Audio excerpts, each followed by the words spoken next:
With Congressman Rodge Gutierrez. You have 10 minutes. Thank you, Mr. Chair. Mr. Chair, kanina na tanong na rin naman po ni our fellow colleagues here, including si Congressman Luistro. Most of the questions that we had, mostly we wanted to focus on yung TARA system, and nabanggit naman ni Mr. Mark Taguba, as confirmed by Commissioner Faeldon, so far what we have known. Just some points po, no, just to corroborate siguro, I'd like to direct some questions to Mr. Guban, if the committee would hear it. So, Mr. Guban, through the Honorable Chairman, matanong lang po, no, you too have had an experience in this TARA system. You have insights po, tama po ba? Yes, Your Honor, Mr. Chair. And this is stemming from your experience as, I believe you were an intel officer po ba? Or ano po yung position niyo dati? I am an intelligence officer, Your Honor. Opo. Just to give us a brighter idea, kasi alam naman po natin, in general terms, yung TARA system would be a way by means yung ating mga brokers, mga importers would collude with allegedly with public officers in the customs to bring in goods illegally, either through, I think there's technical smuggling and actual smuggling po, no? These are the usual crimes that would be associated with the TARA system. But I'd just like to ask po, no, because sa amin po, for example, hindi naman po kami from that industry. We don't understand po yung structure. Yung Bureau of Customs is generally, that's a national body po, no? Pero do we operate like our other agencies na by region po ito? Or ano po yung structure ng BOC? Yes, Your Honor, by district.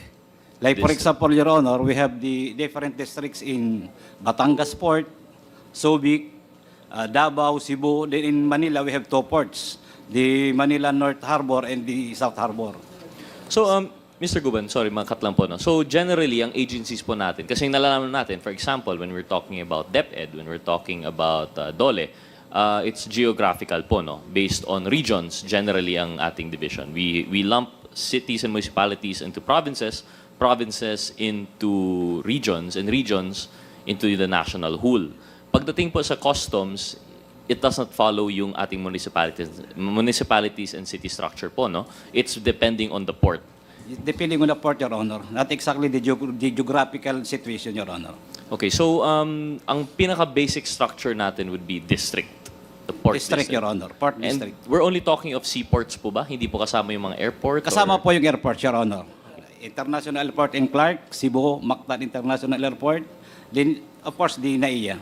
Okay, and I'm sure our current representative from Customs can confirm naman po, no? This is just general knowledge, tama po? That's correct, Okay. Your Honor. So we have districts, collectors district, ano po yung tawag natin dito? District Collector, Your Honor. The District- head of office, Your Honor, on that particular district ay collector, district collector, Your Honor. The pinaka-basic structure will be yung port, yung districts natin. And then you have the district collector, which is the head.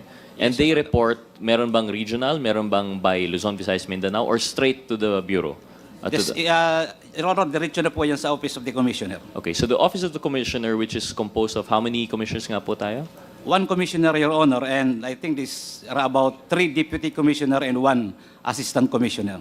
Yung deputy commissioners po natin, is that by operational area or different? Nationwide, Your Honor. Nationwide, all 3. So 1 commissioner, 3 deputies, and then yung district collectors po natin. Yes, Your Honor. Where does your intelligence office come into play? Your Honor, we have also a Deputy Commissioner for Intelligence Group. Then, to CIIS, Customs Intelligence and Investigation Service. Okay. And ano po yung trabaho ng ating intelligence service? Well, of course, Your Honor, we are gathering information who are those brokers and importers na illegally nag-i-import or fraudulently declaring goods na hindi tama at saka yung iba naman ay totally illegal or hindi lang technical smuggling kundi pure smuggling or outright smuggling. So yung target po ng inyong intelligence work is usually in the outside, yung mga those who would collude po, no, yung importers and brokers. Not only, Your Honor, that includes the inside because we are also working against the customs personnel, Your Honor. So yung BOC, merong opisina sa loob under the Deputy Commissioner for Intelligence Service po, no, that works on both ends. It's to catch yung mga smugglers that are working for yung private persons and also against yung mga public officials po natin. Yes, Your Honor. And nabanggit po kanina nung ating legal officer po, no? Of course, the legal office would be more on the in the name, legal side po, no? Pero sabi niya, tama po ba, Mr. Legal Officer of the BOC, na you mentioned wala kayong administrative case that you're aware of regarding yung TARA system? Yes, Your Honor. Even in the Sandigan, wala po tayong mga cases that you're not aware of, mga cases filed against Bureau of Customs? I have a case which was, I think it's entrapment, Your Honor. It was conducted by NBI. But the case was dismissed by the regional trial court and pending admin case. And these were yung cases po regarding yung smuggling po talaga? The entrapment was in relation to TARA particularly? It's a, well, I don't know if I can discuss the circumstances, but it was a kind of a entrapment of a drop-off of a sum of money. Okay, so it's in relation to graft and corruption within the BOC.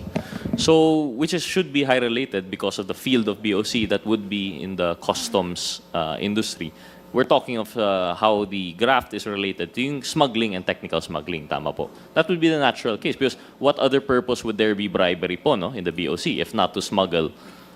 That's correct. So in a way, it's related. And sometimes po, we have related yung ating mga drugs cases, which is what brings us here to begin with.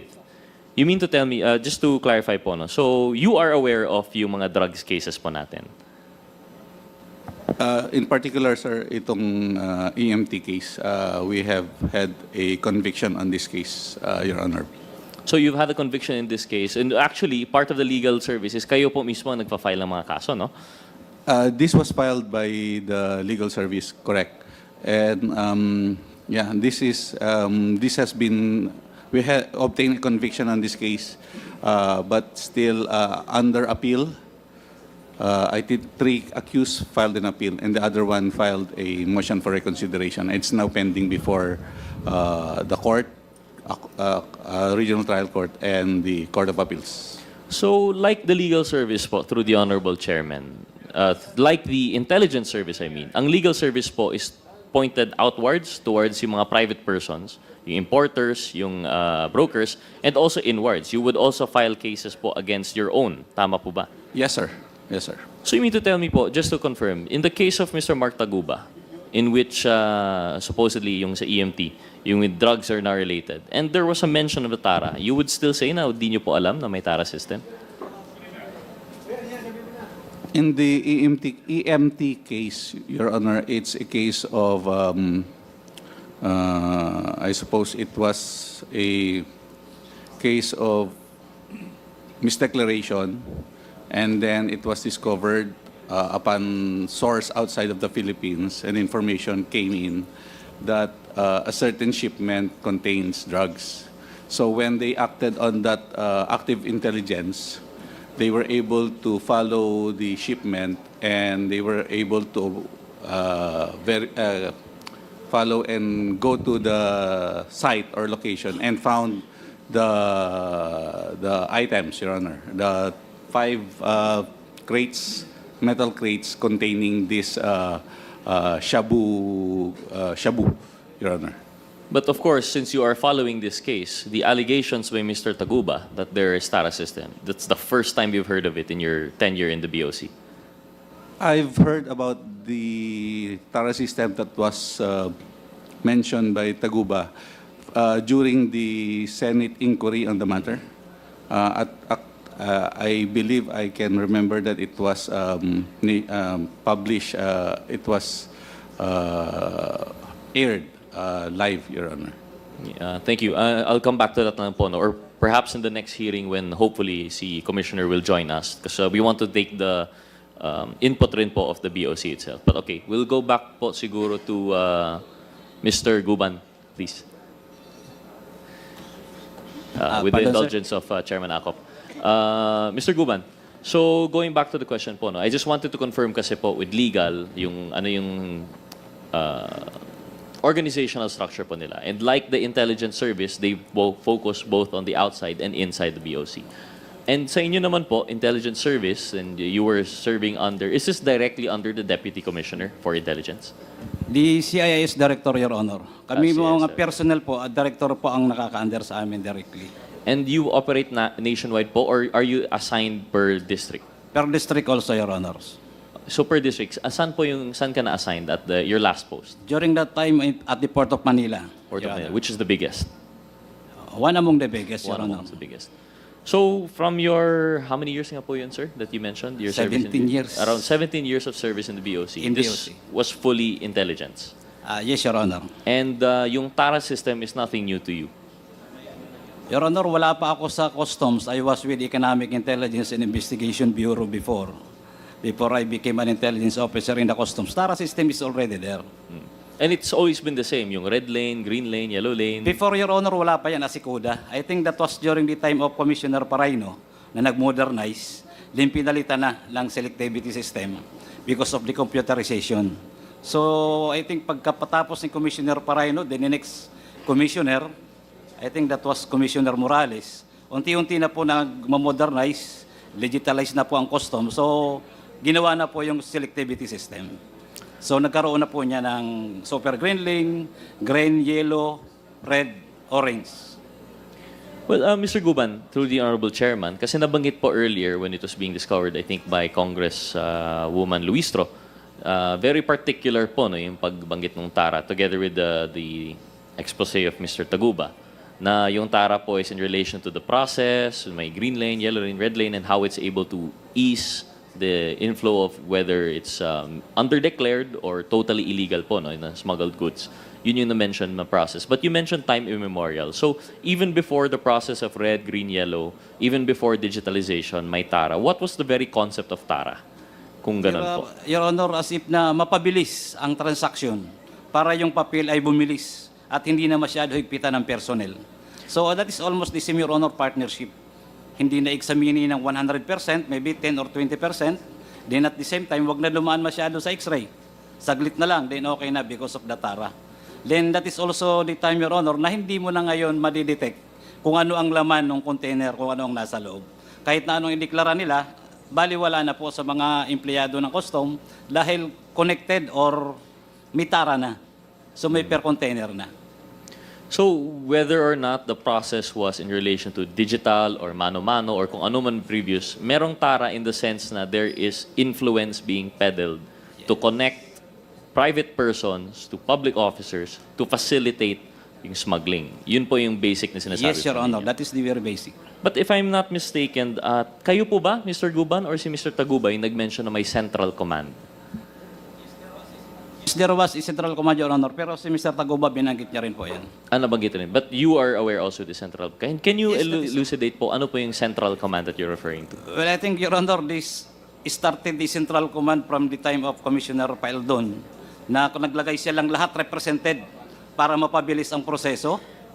I'm not mistaken, I'm sorry, Your Honor. Pero doon po yun ang central command na sila ang nagbibigay ng go signal to all the districts, including our offices, different offices, kung mali or hahabulin ng container o hindi. Then that was also the experience of Mark Taguba. So it's not innately wrong. Yung central command pala is just a structural thing. That was already part of the structure, Your Honor. Okay, it's a structural thing, but it's the exposure to TARA which lends it to The most abuse. expensive, Your Honor, because it will not be done. Ang TARA doon sa Central Command, if there is no clearance from the higher officer, they will never impose any single centavo there if those people within that command does not have an approval, Your Honor. And maybe just a quick confirmation from Commissioner Faeldon that this is the same finding that you've had despite during your tenure? Yes, Your Honor. We created the Central Command to facilitate the processing of, that's one reason, the processing of, for trade facilitation. Number two is, because nalaman ko nga na mayroong TARA system. And every port have their own activity there. That's why the command system is the one who issues yung alert, and the representative of that command center is from the different. There are 6 deputy commissioners, so it's hindi po siya 3, 6 po siya. So these are the experts, these are our technocrats who are homegrown there, understands the nitty-gritties of importation. They have representative in that command center. And this is headed by Deputy Commissioner Gambala at that time. This was also subject to some court litigation filed by some of the importers, but it was dismissed. In fact, it was also reinstated by one of the succeeding commissioner because it was really good. Kasi ang hirap, 38 ports, kanya-kanyang alert sila eh. We do not want to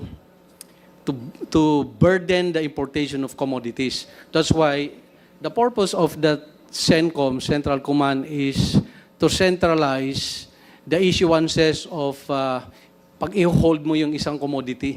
Kasi that is where the corruption starts. I-alert ka nila and then maglalagay ka para i-release. So we put that purposely to facilitate the trade. Nawala na yung kanya-kanya silang turf. So those representatives coming from the different 6 deputy commissioners' office come up with a collegial decision whether this commodity will be alerted or not. So it is a collegial body. It is also organized to stop the TARA system, whether it become effective or not. That is why we have several apprehensions like the Mighty, who later on we file a case. Nanalo nga po tayo ng 33 billion. We have apprehended several yacht, may aeroplano pa kaming. So those are the result of that. But some importers did not like it because siyempre tatamaan ka kung meron kang nitty-gritties na ginagawa. So it's really the two sides of the coin. Who is nagsasabi ng totoo dito? So I leave it to your judgment whether it is yes, there was a case filed against it, but it was dismissed. The court find it legal and within the authority of the commissioner to put that up. That's why one of my successors instated it later on. Yeah, they called it operation center, but it functions the same. So I don't see it as something that is being projected by other sectors. It was really there to facilitate the trade and to curb the TARA system, Your Honor. Thank you, former Commissioner. So just to clarify po, no, in your opinion, the creation of this operational center was to fight a parang decentralized TARA within yung mga district. Yes, Your Honor, we did not just create that. During my time, we put CCTVs nationwide in all the ports. So we have eyes on all the ports and all the offices. That's why many people do not like it. In fact, there were hundreds of officials na nahuli namin through that system. Dahil nakatuto kami. And we filed cases, may na-dismiss, meron captain ng customs police, nahuli namin dyan sa tara-tara na yan. And was filed a case, dismissed. So, it was doing good when I was the one running it. That's why may mga umayaw doon sa sistema kasi nabago eh. Yung little turf nila in every port, nawala yon. So we removed their power to issue alert. Kasi yan ang nag-uumpisa yan, i-alert kita pag di ka magbigay. So tinanggal po namin yun, naging centralized siya. Thank you, Commissioner. So at least we got your opinion na it was to combat yung mga little TARA systems nationwide. However, the allegation, I believe, of if it was Mr. Guban or Mr. Taguba is that naging central na rin po yung TARA. Dahil may central command, it became a smaller world where these are the only people whose palms you had to grease. Allegedly po, no? But I understand where you're coming from po, Commissioner. So with that said po, no? So we have now, although the structure is supposedly by district, naging centralized na po ito. And it reminds me of a statement that you made, Mr. Guban, yung may tinatawag kang mafia that would control the BOC. And you stand by that allegation po ba? Yes, Your Honor. And you mentioned earlier that you've served 17 years in the BOC. And TARA system has always existed. So this mafia has always existed? Yes, Your Honor. Yes, Your Honor. But this mafia would be composed of which personalities po ba? Well, different. That was during the time of the administration of the past administration, Your Honor, that there was a Davao Mafia. Yes, you mentioned particularly the Davao Mafia. Yes, and at Your the Honor. time, you mentioned both officials, private persons, and there were importers that were participating. Although, yung focus nyo po was mostly on yung public officials po, no? Public officials and private, Your Honor, because they are, sila po ang in fact, hindi yung commissioner ang nagko-control, but the Davao Mafia ang nagko-control ng customs during that time, Your Honor. Paano po yun nangyayari? If I understand the head of the BOC would be the commissioner po, or at least the deputy commissioners, how could you say that a mafia controls the BOC? There were calls na tumatawag. According to our reports, may tawag from the Davao to the commissioner, then the commissioner down the line pababa po. But, sige po, so you're focusing mostly on the Davao Mafia. But you mentioned also that since time immemorial, before your 17 years, meron ng Tara. And it seems to be that what you are saying is yung Tara and the Mafia are closely linked. So even before this previous administration, may Mafia rin po ba? Inside of the customs, Your Honor, there is a group of syndicate people, Your Honor, na talaga nag-influence pagdating dyan sa Tara system. So nagbago lang in the latest, in the past administration kasi the Mafia was now outside.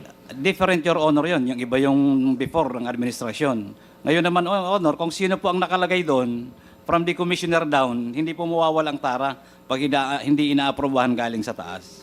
But in either case, this is a case of influence peddling. Yes, Your Honor. Whether sa loob man, in the case of the mafia that existed prior to the last administration, or a hybrid in which public officers in the BOC and yung sa Davao Mafia, it's all about influence peddling to facilitate the smuggling. Yes, Your Honor. That is all about influence peddling. Siguro po, Mr. Chair, I'd have further questions for the BOC mismo. I'd like to reserve it siguro po for when Commissioner Rubio is here. So for now, I'd like to terminate. Thank you po, Mr. Guban. Thank you, Mr. Chair. Thank you, Congressman Rodge Gutierrez. Mr. Chair. The next to interpolate. Mr. Chair.